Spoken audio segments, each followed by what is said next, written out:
వాళ్ళు మామూలుగానే శవ రాజకీయాలు మనుషుల మీద చేస్తున్నారు మొన్నటి వరకు. మళ్ళీ ఇప్పుడు పశువులు గోవుల మీద కూడా దాన్ని కూడా రాజకీయం చేస్తున్నారు. మరి వాళ్ళకి తెలిసినో లేదో ఎన్డీఏ ప్రభుత్వం వచ్చిన తర్వాత మాన్యశ్రీ ముఖ్యమంత్రి చంద్రబాబు నాయుడు గారు ముఖ్యమంత్రి అయిన తర్వాత ప్రజలతో పాటు పశువులను కూడా కాపాడాలి అని చెప్పి గోకులం షెడ్లు రాష్ట్ర వ్యాప్తంగా గోకులం షెడ్లు నిర్మాణం చేశాం.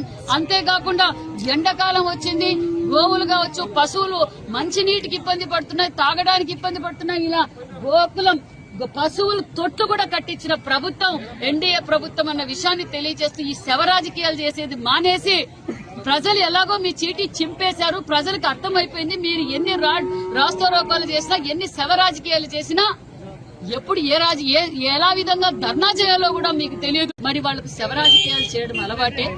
మరి 3 రోజుల నుంచి మనం వింటూనే ఉన్నాం గోశాలల గురించి.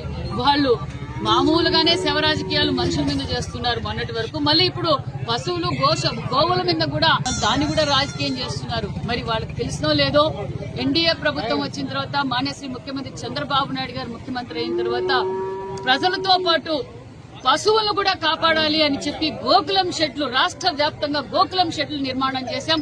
అంతేకాకుండా ఎండాకాలం వచ్చింది, గోవులు కావచ్చు పశువులు మంచినీటికి ఇబ్బంది పడుతున్నాయి, తాగడానికి ఇబ్బంది పడుతున్నాయి. ఇలా గోకులం పశువులు తొట్లు కూడా కట్టించిన ప్రభుత్వం ఎన్డీఏ ప్రభుత్వం అన్న విషయాన్ని తెలియజేస్తూ ఈ శవ రాజకీయాలు చేసేది మానేసి ప్రజలు ఎలాగో మీ చీటీ చింపేశారు. ప్రజలకు అర్థమైపోయింది మీరు ఎన్ని రాస్తారోకాలు చేసినా ఎన్ని శవ రాజకీయాలు చేసినా ఎప్పుడు ఎలా విధంగా ధర్నా చేయాలో కూడా మీకు తెలియదు.